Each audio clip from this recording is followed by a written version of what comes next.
Hey, salut les joueurs! Vous demandez de l'aide d'un ami pour venir vous aider à venir corder du bois et transporter du bois. Votre ami accepte parce que vous lui avez offert un 10 de l'heure pour le dédommager pour le temps qu'il va prendre à vous aider. Tout va bien jusqu'à un moment où un accident survient et où votre ami perd le pouce. Le pouce est complètement arraché. Votre ami décide qui est plus votre ami. Il décide de s'embaucher un avocat qui va vous traîner en cours.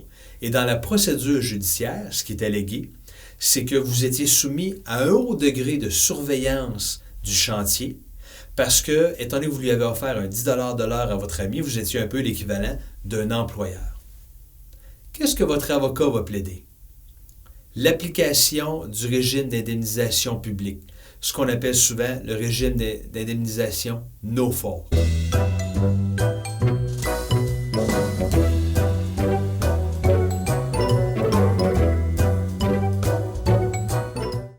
Avant 1978, à chaque fois qu'une personne avait un accident d'automobile sur les routes, que ce soit un accident qui entraînait un préjudice matériel parce que l'automobile était endommagée, ou une personne subissait des blessures, qui est un préjudice corporel, il y avait souvent une procédure qui était prise devant les tribunaux. La personne qui subissait un préjudice corporel ou matériel traînait en cours la personne qu'elle considérait fautive de l'accident. Il y a eu deux impacts à ce moment-là. Premièrement, les tribunaux étaient engorgés de dossiers de responsabilité automobile.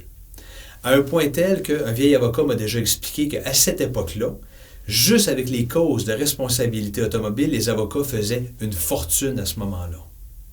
Le deuxième problème qu'on avait, c'est que dès qu'il y avait un accident, quelqu'un traînait en cours l'autre personne, mais si la personne avait un préjudice corporel grave, par exemple, une personne se retrouve paraplégique et traîne en cours le fautif se débat en cours, un an plus tard ou un an et demi plus tard, il y a un jugement qui vient dire que la personne est bel et bien fautive.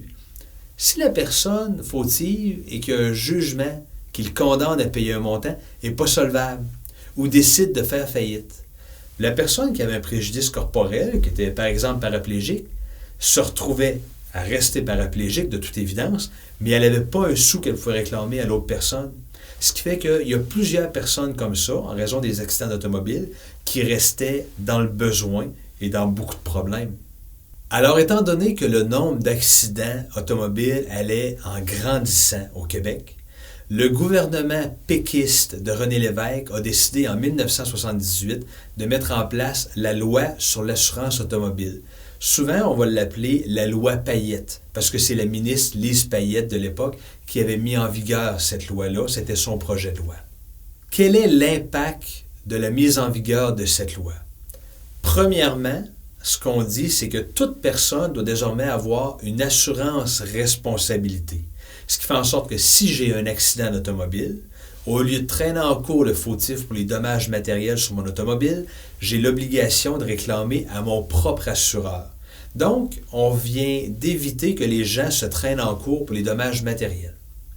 Ensuite, pour les préjudices corporels, si je suis blessé lors d'un accident d'automobile en raison de la faute d'un autre conducteur, j'ai plus le droit de traîner en cours ce conducteur-là, je dois réclamer de l'argent au gouvernement, en l'occurrence à la Société de l'assurance automobile du Québec, la SAAQ. C'est la SAAQ qui va me payer des montants pour compenser mes préjudices corporels. C'est ce qu'on appelle le régime d'indemnisation no fault.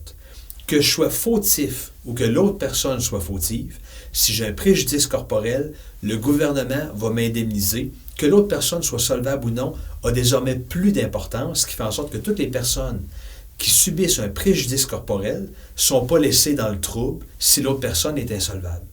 Les deux problèmes qui existaient à l'époque, le fait que les tribunaux étaient engorgés et le fait que des personnes qui avaient un préjudice corporel étaient laissées à eux-mêmes sans un sou, ça a été réglé. Donc, à partir de ce moment-là, les tribunaux ont été désengorgés et ensuite, les personnes n'étaient plus laissées dans le besoin parce qu'il y avait un montant qui venait du gouvernement pour les aider. Il y a eu beaucoup de critiques de l'instauration de ce régime no fault-là parce que ce qu'on disait, c'est que ça déresponsabilisait les gens.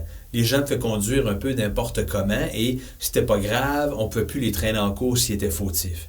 Par contre, au niveau social, ça a été une grande réussite parce qu'effectivement, les tribunaux ont été désengorgés et les personnes n'étaient plus laissées dans le besoin. À un point tel qu'en 1985, une autre loi de régime no fault a été mise en vigueur, la loi sur l'accident du travail et sur les maladies professionnelles, faisant en sorte que d'à partir de ce moment-là, à chaque fois qu'une personne subissait un accident de travail, au lieu de traîner en cours son employeur si l'employeur était responsable, encore une fois, la personne devait réclamer de l'argent à la CSST et se faire indemniser par le gouvernement et ne pouvait plus traîner en cours le fautif à ce moment-là. Maintenant, revenons à l'exemple du début de cette vidéo, où votre ami perd un pouce et décide de vous traîner en cours et son avocat décide d'alléguer pour essayer de démontrer à quel point vous êtes responsable, que vous étiez son employeur parce que vous avez commencé à lui payer des montants d'argent pour vous aider. L'avocat en défense, ce serait votre avocat dans ce cas présent, réfléchit à la réclamation et se dit, si c'est un accident du travail, eh bien à ce moment-là, votre ami n'a pas le droit de vous traîner en cours. Il doit réclamer à la CSST, qui aujourd'hui on appelle la CNESST. Faisant en sorte que l'avocat en défense a formulé une requête en irrecevabilité, qui a été acceptée, elle a porté fruit, et en bout de ligne, le recours a été complètement rejeté. Donc, l'ami qui vous traîne en cours a dû se faire indemniser par la CSST, et vous en êtes tiré complètement indemne. Vous avez maintenant une carte de plus dans votre jeu. Hey, salut les joueurs, j'espère que vous avez aimé cette vidéo. Si c'est le cas, on en a plusieurs autres sur le site web et sur la chaîne YouTube. D'ailleurs, sur la chaîne YouTube, vous pouvez aller cliquer pour vous abonner pour être avisé à chaque fois qu'on va faire une nouvelle vidéo. Et pour ceux qui voudraient m'encourager davantage, vous pouvez également m'encourager en passant par ma page Patreon. Toutes les contributions sont grandement appréciées et ça me permettra peut-être de rajouter plus de cartes dans votre jeu.